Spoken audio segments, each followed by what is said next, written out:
The Zephyrian Empire had perfected the art of conquest down to a science. Literally, their xenobiologists had catalogued 847 distinct species across their domain. Their military strategists had refined the pacification protocol through decades of successful campaigns, and their bureaucrats had streamlined the post-conquest integration process to a mere 3 standard cycles. It was, by any measure, an impressive operation that would make even the most ambitious insurance adjuster weep with envy. High Admiral Vexthara reviewed the latest intelligence reports from her flagship's command throne, a piece of furniture so ostentatiously designed it could double as a small monument to poor taste. The crystalline displays hovering before her showed promising data from the Outer Rim. Another primitive system, another easy conquest to add to the Empire's ever-expanding portfolio of subjugated worlds. Sector Designation 2847, C, her intelligence officer reported with the kind of monotone delivery that suggested either professional competence or complete soul death. Single inhabited world, 3rd planet from a yellow dwarf star, primitive electromagnetic communications, basic chemical propulsion, no evidence of faster-than-light capability. Vexthara's mandibles clicked in satisfaction.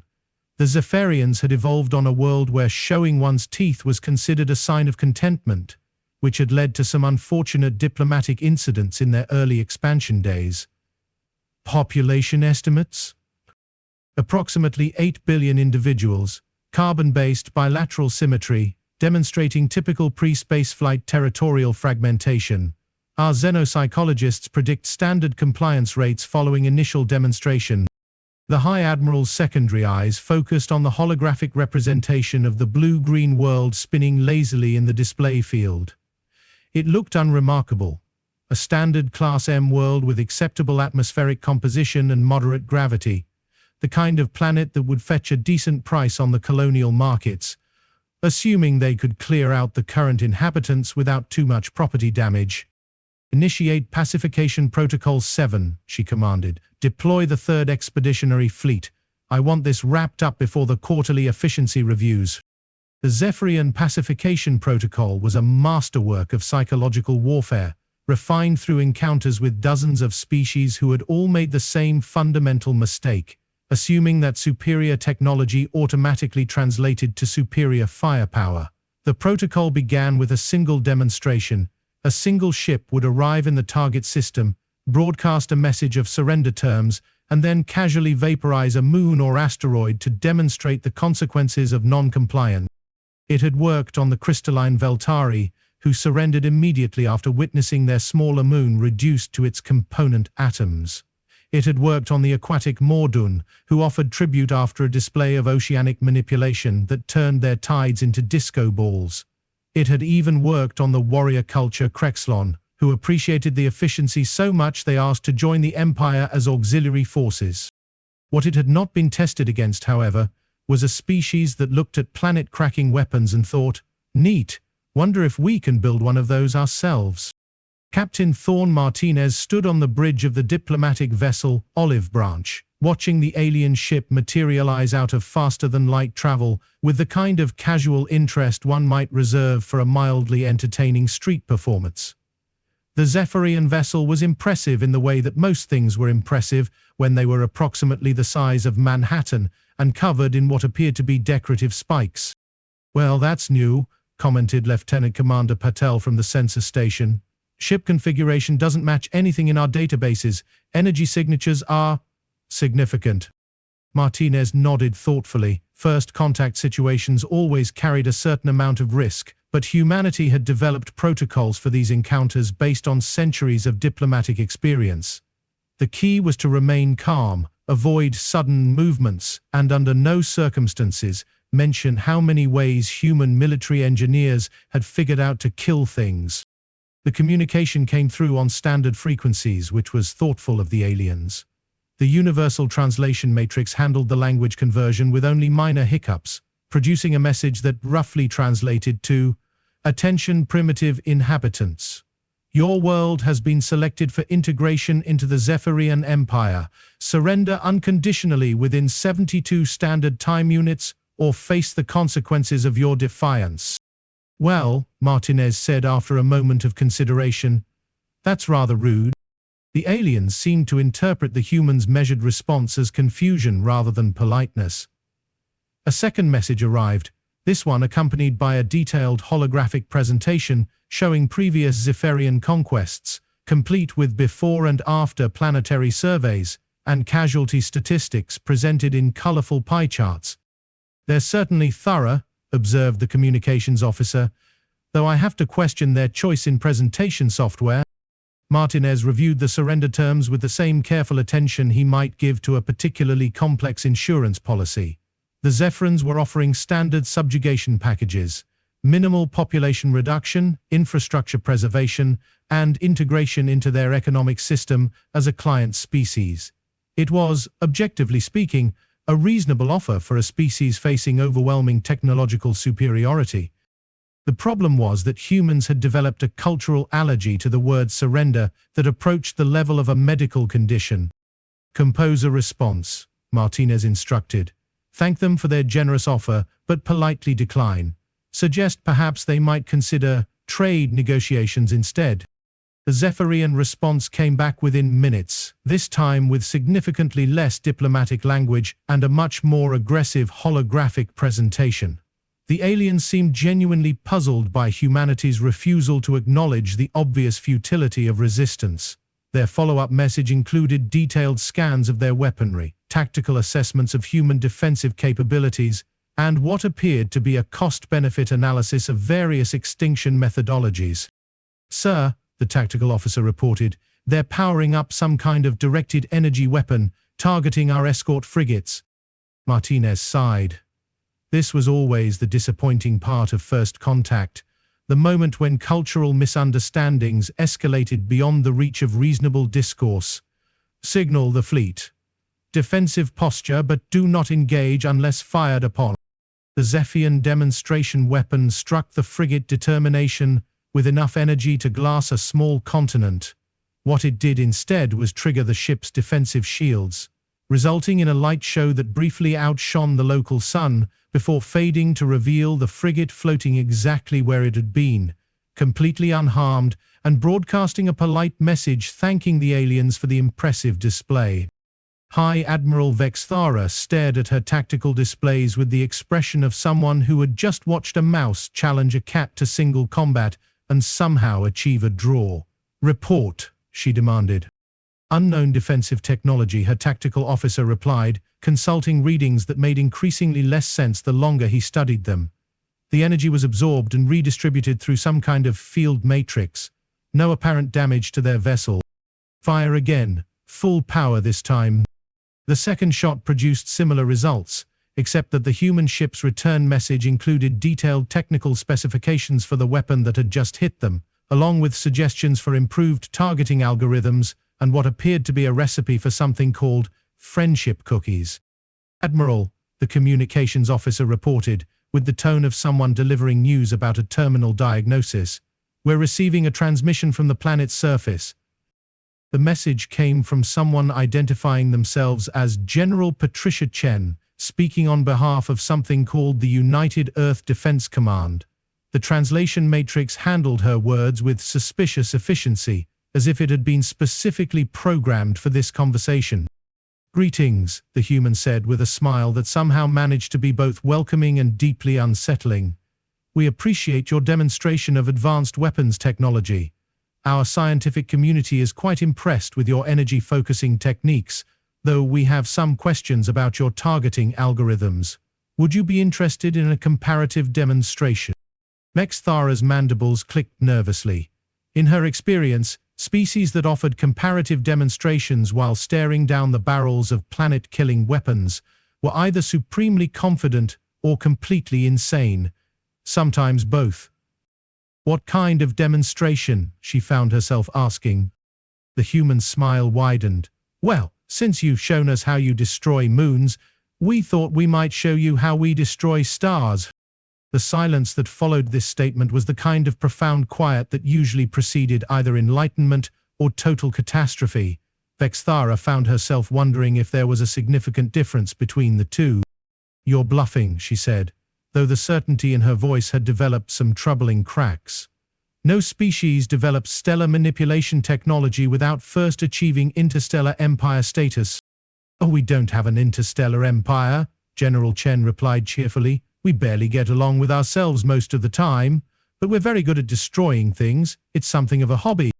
The human's casual tone while discussing stellar engineering was disturbing enough, but what truly concerned the High Admiral was the way the general spoke about destruction, as if it were a recreational activity.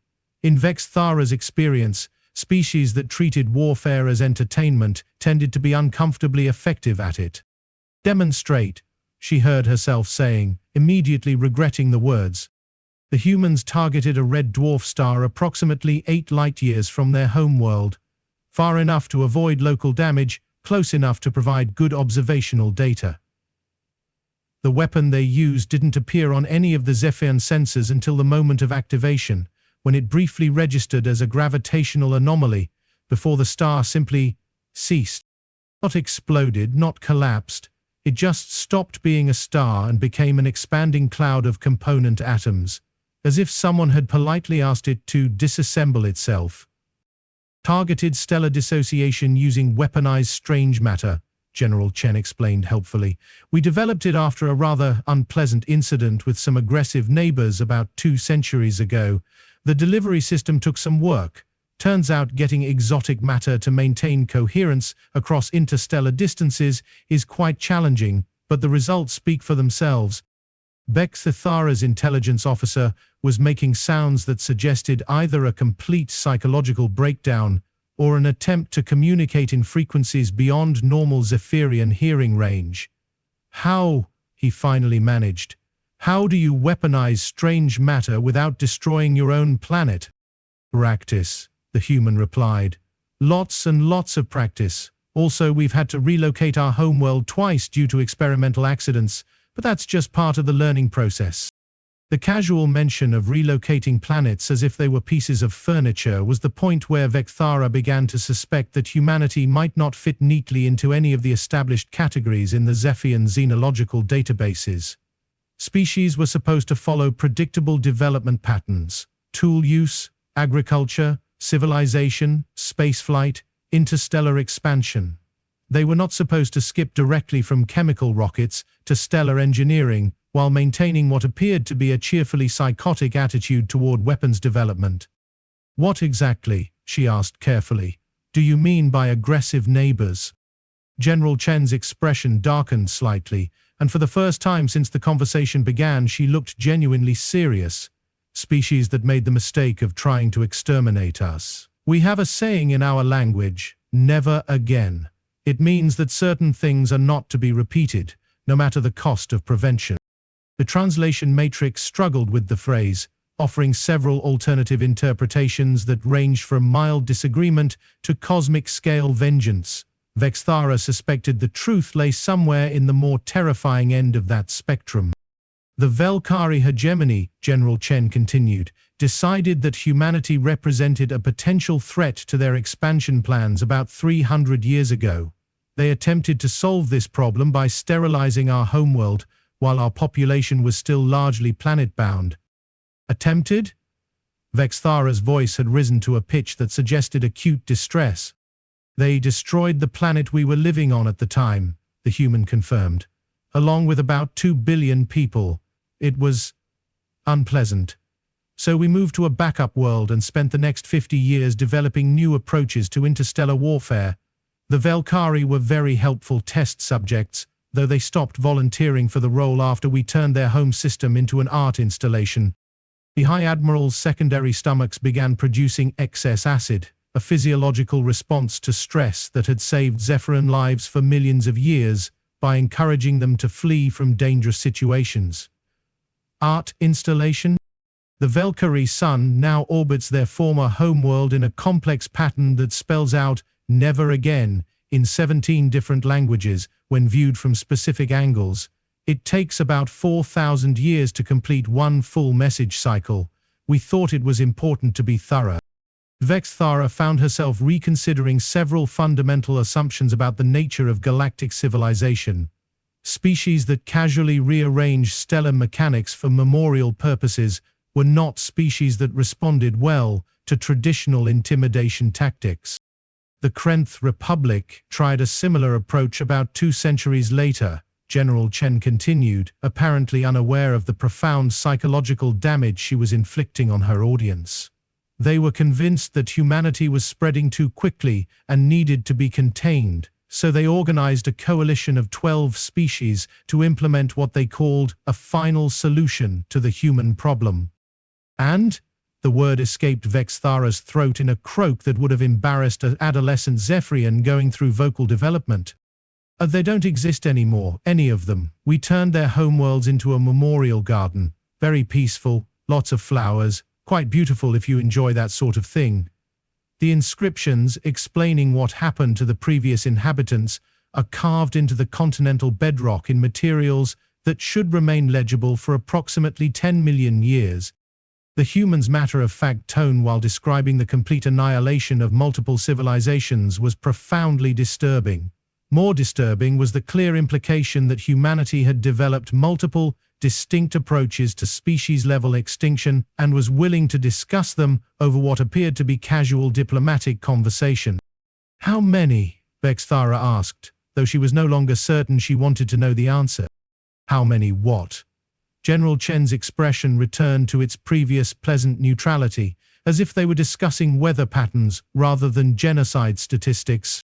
How many species have attempted to implement final solutions to the human problem? Oh, well, it depends on how you count. If we're talking about organized extinction campaigns, probably around 40 or 50. If we include individual species that tried to wipe us out without coalition support, the number gets much higher. Most of them discovered that humanity has a remarkably strong preference for continued existence. Vexthara's tactical officer was now making quiet whimpering sounds that suggested either complete mental collapse or an attempt to attract a mate. Given the circumstances, either response seemed reasonable. What happened to them? The High Admiral heard herself asking. Most learned better, some didn't. A few provided valuable data for our ongoing research into creative applications of physics. General Chen paused thoughtfully. We keep a list, of course, for reference purposes. It helps us identify patterns in aggressive behavior and develop appropriate response protocols. The casual mention of research protocols using extinct civilizations was the point where Vexthara began to understand that humanity might represent a fundamental category error in the Zephyrian understanding of galactic society. The Empire had built its expansion strategy on the assumption that advanced technology correlated with civilized restraint. They had not accounted for species that combined stellar engineering capabilities with what appeared to be an institutional commitment to creative revenge. I should probably mention, General Chen added helpfully, that our current monitoring systems have detected approximately 47 distinct species currently engaged in preliminary planning for potential human extinction scenarios. We find it helpful to stay informed about these things. 47?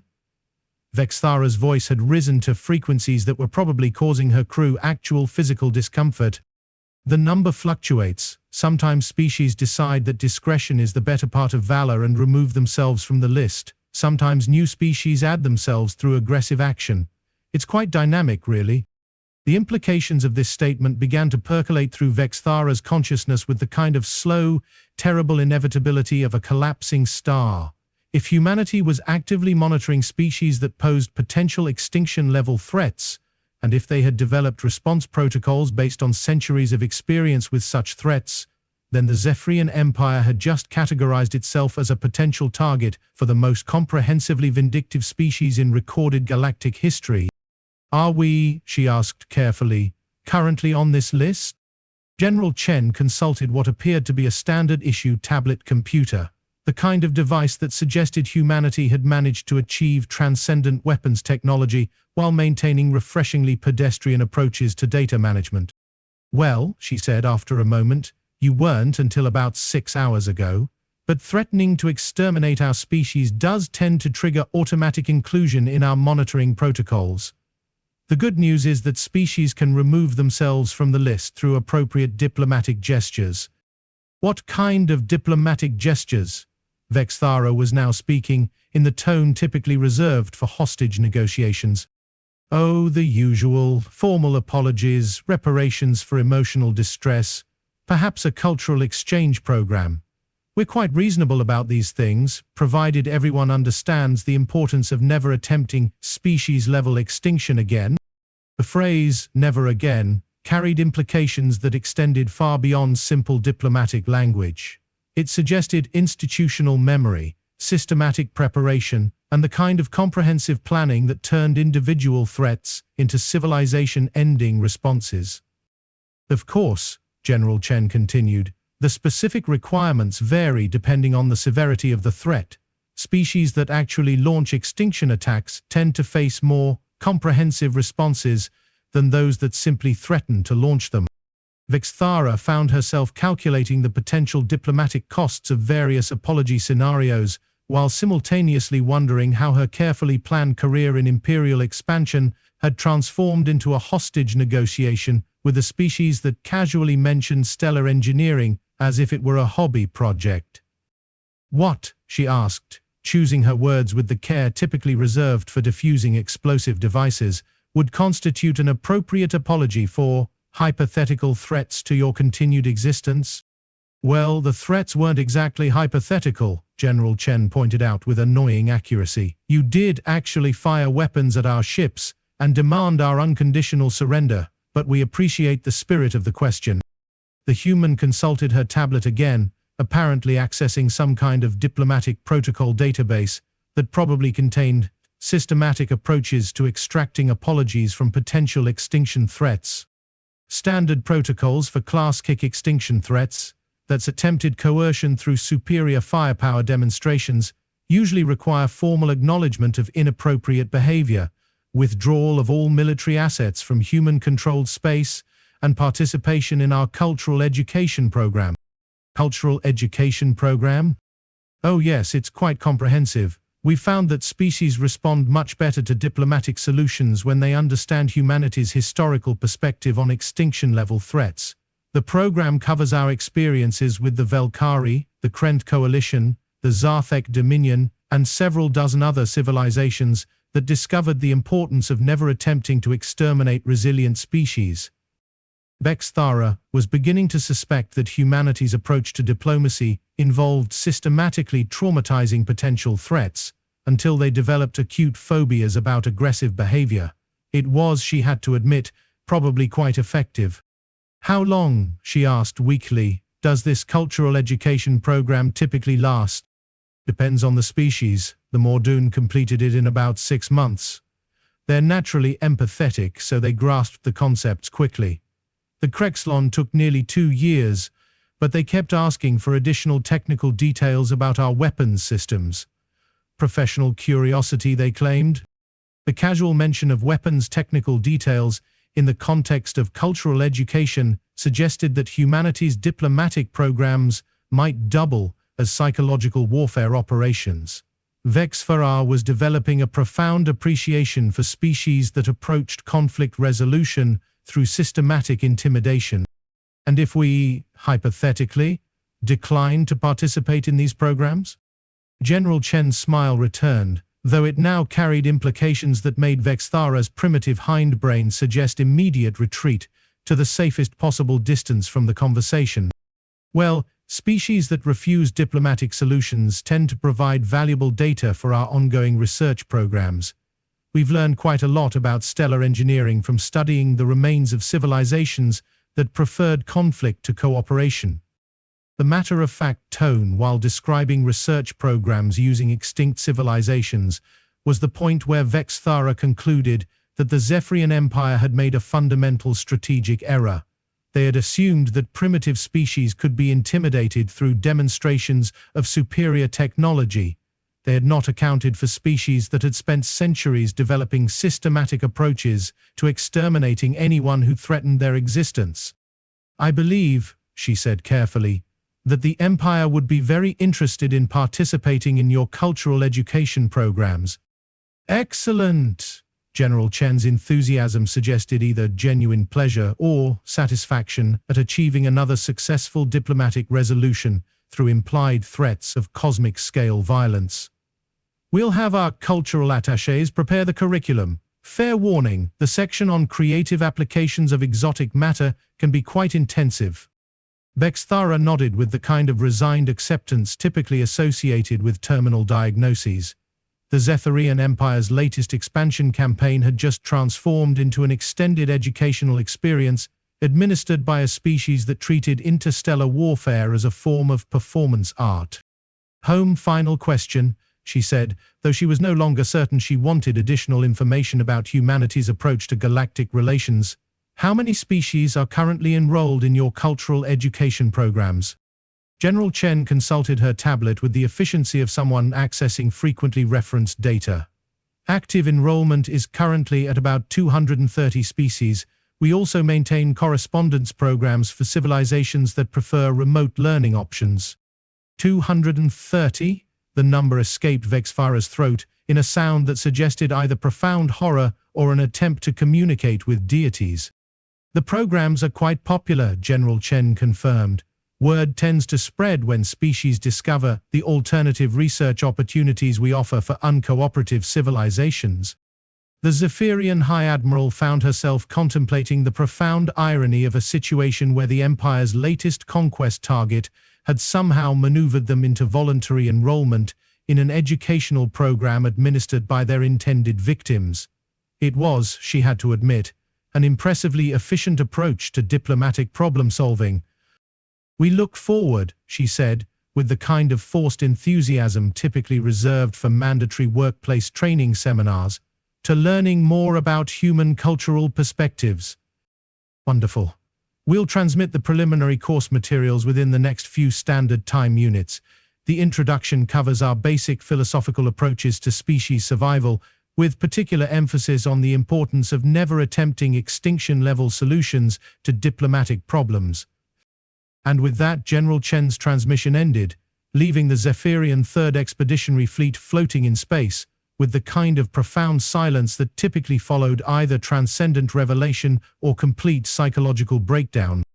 High Admiral Vexthara stared at her tactical displays, watching humanity's defensive fleet maintain perfect formation, while broadcasting what appeared to be educational materials about the historical consequences of threatening resilient species.